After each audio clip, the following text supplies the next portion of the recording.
ପିଠା ଖାଇବା ଆମେ ଆଉ କ'ଣ ରାତିରେ ଚିନ୍ତା କଲେ ସକାଳୁ ଉଠି କାଠ ପାଇଁ ଜଙ୍ଗଲକୁ ଯିବା।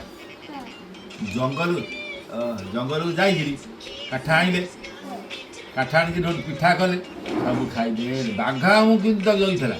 ବାଘ ଆମକୁ କହିଥିଲା ଯଦି କାଠ ନେବ କିଛି ନାହିଁ, କିଏ ଆଇছে ନା ଛୁଆଟେ ପିଠା ଆମେ କାଠ ରଖିଥିବୁ ହେଇ ସବୁ ଖାଇଦେଲେ। ଆଉ ଦେଖ ଦେଖ ଦେଖ ତ ବୁଲିଗଲେ ସେମିତି କେମିତି ସେଠୁ ଇଏ ସବୁ ରାତିରେ ଶୋଇଛନ୍ତି।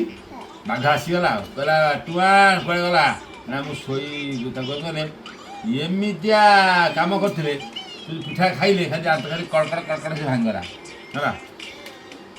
ଝାଡ଼ା ଫେରିକିରି ଗଲା ଆଉ ଲଙ୍କା ପାଣିରେ ଧୋଇ ହେଲା ଆଉ ପଡ଼ିଲା ଆଉ ମା ବଢ଼ିଆ କହେ ଉଠୁନୁ ଦେଖୁନୁ କୁଆଡ଼େ ଠିକ୍ ହେବ ବୁଲିଲେ ସିନା ହବ। ଟିକେ ବୁଲି ଯାଉନୁ ଏଟା ବୁଲିଲା ସେ ବୁଲି ଯାଉଛି ଟିକେ ବୁଲିଲେ ମୁଁ ଏମିତି ହଁ